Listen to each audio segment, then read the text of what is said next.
The most dangerous kind of control is the kind you never recognize while it's happening, the kind that slips into your life like a shadow that learns your shape, your habits, your fears, and uses them against you. It never arrives loudly.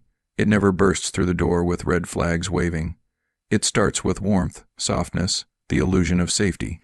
It pulls you in close. It mirrors your dreams, your insecurities, your longing to feel chosen. And before you realize what's happening, it begins shaping your decisions, your reactions, your identity, one subtle moment at a time.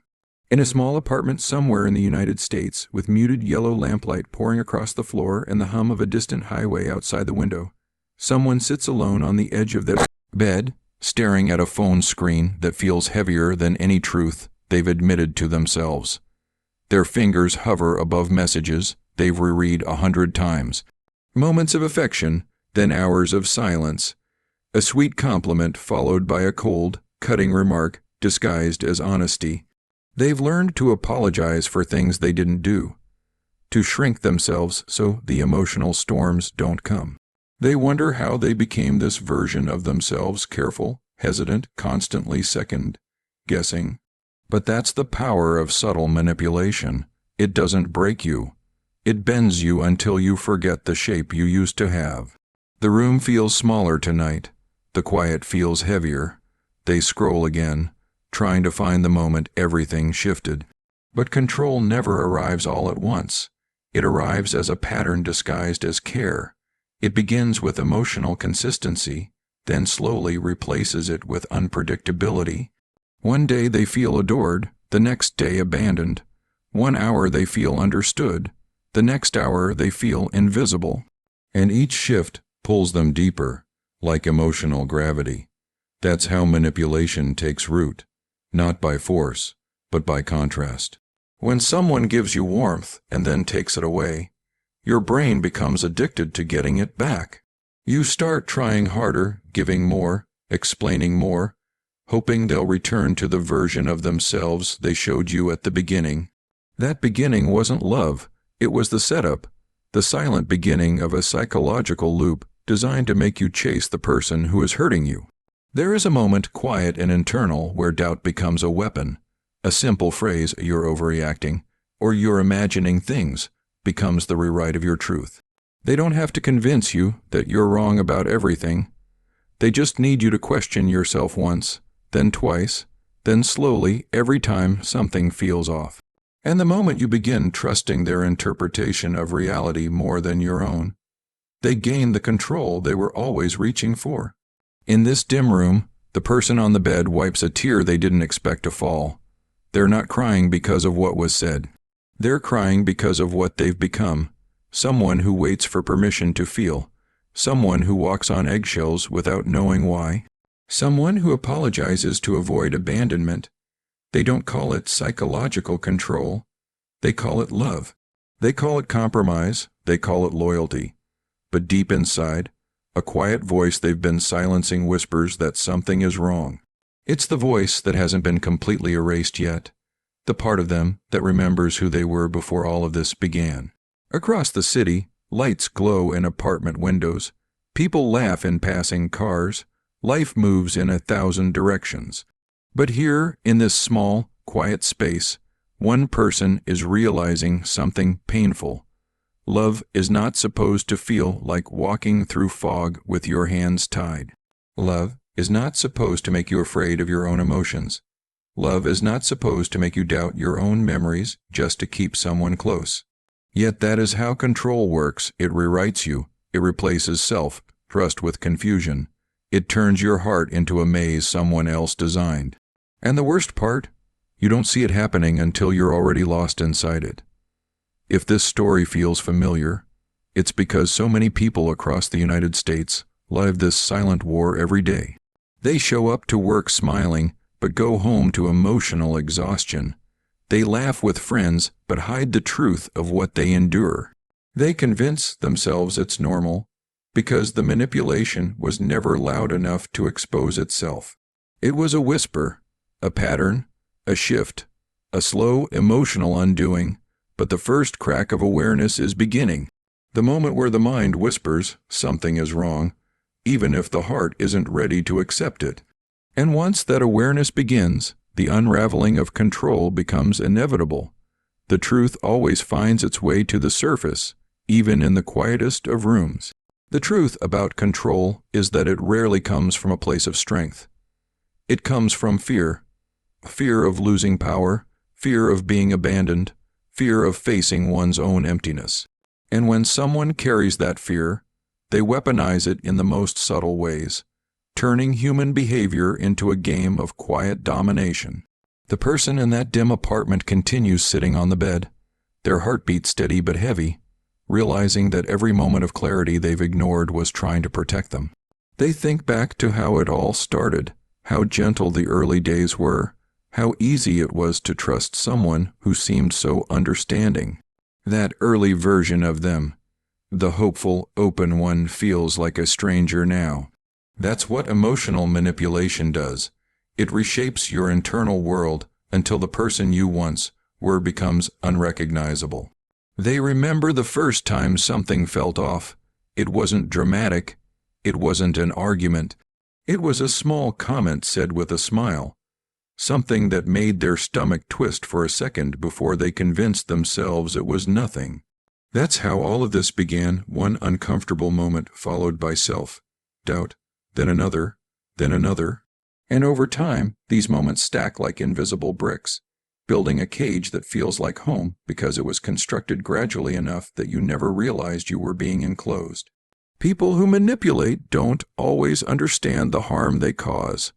Some do it instinctively, repeating patterns they learned from their own broken pasts.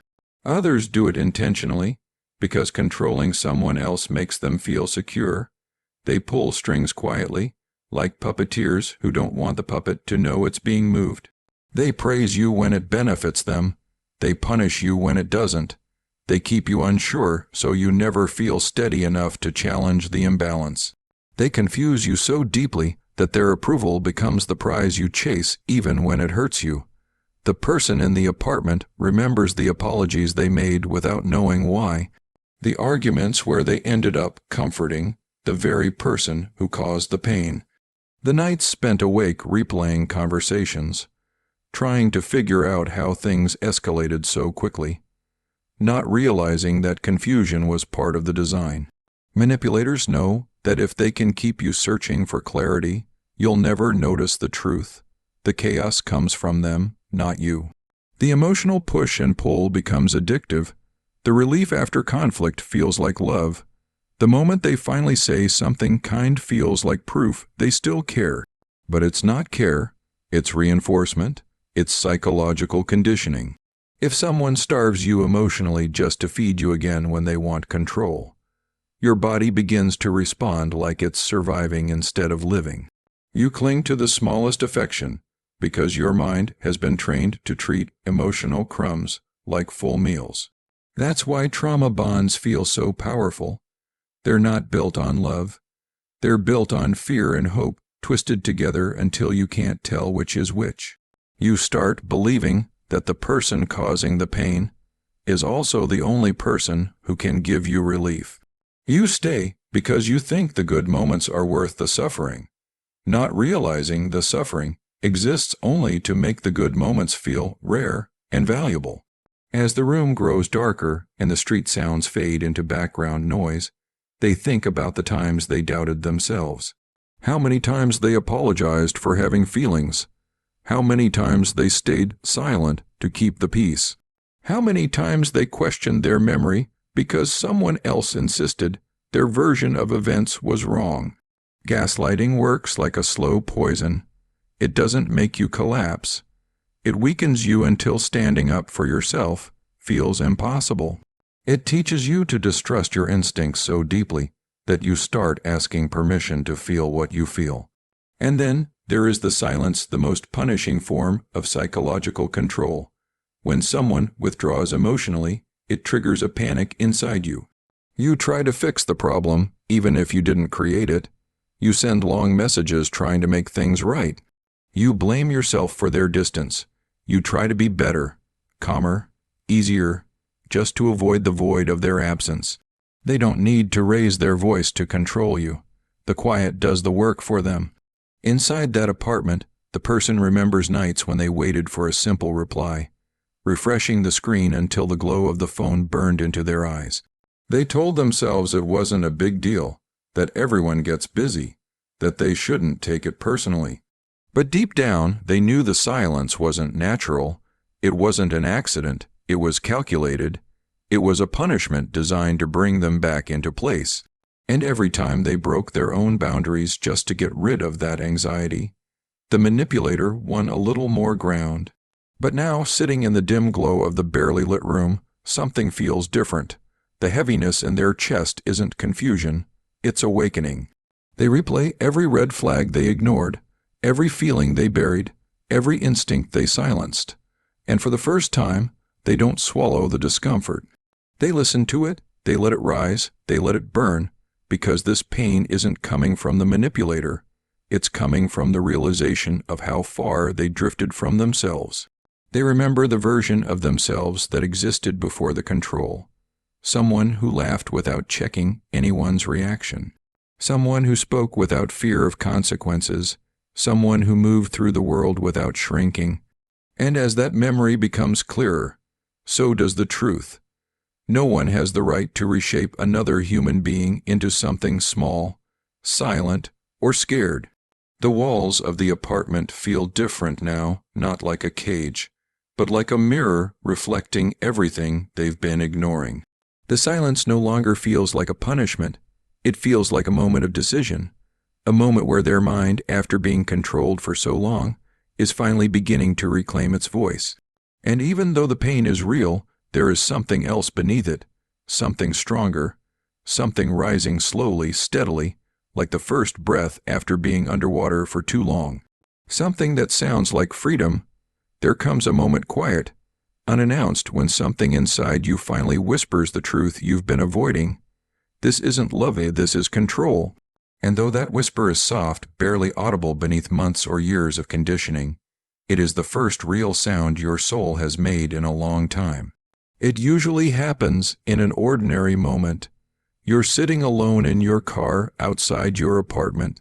It's late, the kind of American night where the world feels suspended, streetlights buzzing softly, your breath fogging the windshield, the radio playing a song you don't remember turning on.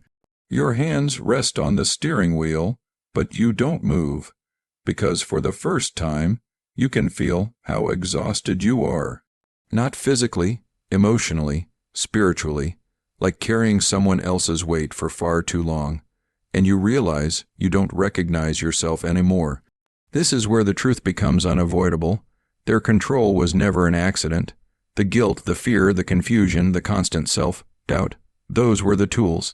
And your silence, your kindness, your desire to keep the peace, those were the entry points. You start to remember who you were before them. The laughter that came easily, the confidence you didn't have to justify, the dreams you used to chase without apology.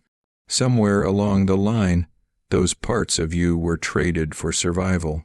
That's when the healing begins, not with a dramatic exit, not with a moment of courage that feels like a movie scene, but with a quiet promise you make to yourself. I deserve better than the pain I've made normal, and once that thought exists, it grows. You start noticing the patterns more clearly. The lies hidden behind compliments, the manipulation dressed up as concern, the control disguised as love. You notice how every apology they give has a shadow, an excuse, a twist, a subtle suggestion that their behavior is somehow your fault. You see how they've rewritten your memories, softened their wrongs, amplified your mistakes, and you feel the shift, the emotional distance that forms when the illusion breaks. Slowly, your nervous system starts to reset. You stop reacting instantly to their messages. You stop arranging your day around their moods. You stop shrinking to fit their comfort. Even if you're still with them, mentally you begin walking away. Healing isn't gentle at first. It comes with grief, the grief of letting go of the future you imagined, the grief of realizing you loved someone who only loved your obedience. But somewhere in that sadness, a strange kind of strength begins to grow. You start to understand what real boundaries look like. You start saying no without apologizing. You start choosing silence over arguments designed to break you. You start valuing your own peace more than their temporary approval. And this is where the tables turn. Because manipulators don't fear losing you. They fear losing control over you. So when you stop reacting, when you stop explaining, when you stop bending, when you stop trying to earn what should have been freely given, they feel it. Deeply, painfully, their voice becomes softer, then louder, then angry, then desperate, not out of love, but out of panic that their influence is slipping. But you've changed. Something inside you has outgrown the version of you they could manipulate. You've stepped into awareness, and awareness is the one thing manipulation can't survive. So you do the bravest thing a person trapped in emotional darkness can do. You choose yourself. Not perfectly, not instantly, but consistently. And with each small act of choosing yourself, the psychological fog begins to lift. You start to feel your identity returning. You start to feel your intuition strengthening. You start to feel the inner calm of someone who is no longer controlled. One morning you wake up, and for the first time in a long time, you breathe without feeling heavy. The weight isn't gone completely, but it's bearable, manageable, and most importantly, no longer owned by someone else. This is when you finally understand the truth. The power they had over your mind was never real. It was borrowed. Borrowed from your fears, borrowed from your trauma, borrowed from the parts of you that doubted your own worth. But once you reclaim those parts, the illusion dissolves.